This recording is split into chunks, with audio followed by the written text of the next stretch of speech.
Hey guys.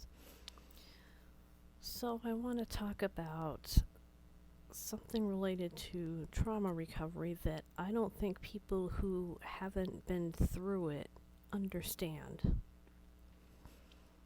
And it's that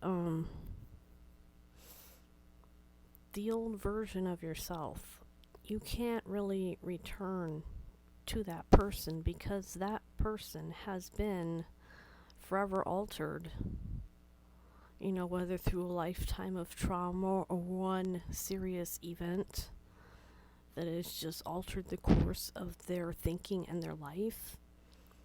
The thing with therapy is that it doesn't make the trauma go away. It doesn't magically make your brain stop doing things that interfere with your life. What therapy does is give you the tools to work around those things, to even mitigate some of them as they're happening. Visualizations, mantras, things to say to yourself.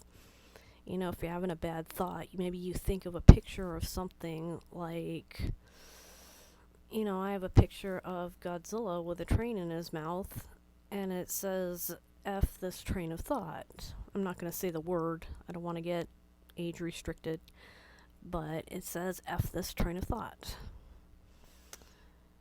And I find it kind of funny, so that's why it helps. But that doesn't mean that all the bad thoughts just stop.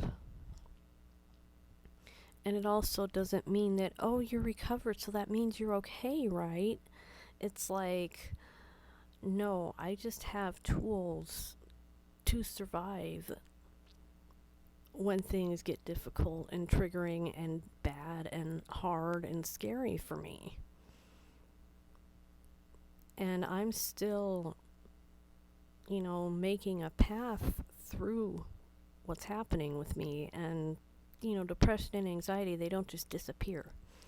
It's kind of like someone who has type 1 diabetes.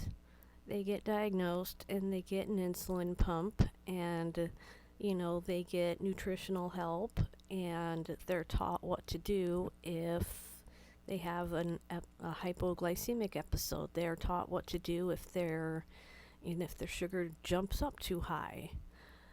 And that doesn't mean that they stop having diabetes. It just means they're dealing with it. So they might have a glucose monitor stuck to their shoulder and their phone will alert them when they need to consume something with sugar or take insulin or whatever. They still have diabetes. But now the problem is being handled, so it's not wrecking their life so much. But they might still have other problems related to it as they age. And it's the same thing with trauma. It's like I'm addressing things now that I haven't addressed, and I'm discovering things that had hurt me and I didn't realize that they were injuries until now. I'm uncovering and going through and taking this apart, and it's hard. It's hard and it's scary, and there's going to be things about yourself that you don't like when you really examine them, but it's still you, and it's worth the struggle. It's hard. I'm not going to pretend that, oh, you go to a therapist and talk to him for 5 minutes and now you're fine. No, it's not like that at all. One thing Laura said that was really powerful in my point of view is she's like, I'm not here to compliment you, I'm here to help you, but when I do compliment you, I really mean it. So that I know that if I'm telling her about something that happened and what I did, and she lights up and she goes, oh my God, I'm so proud of you, you did a good job there.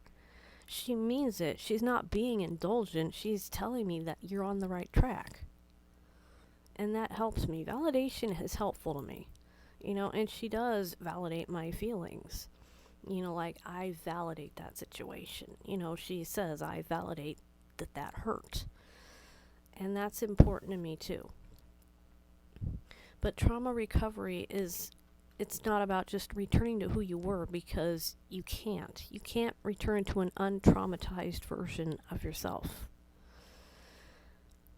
But you can still love that part of yourself that existed before the trauma.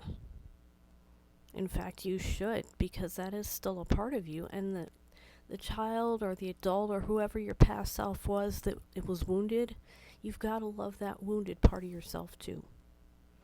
You can't try to bury it. You have to love it. Acknowledge it and love it.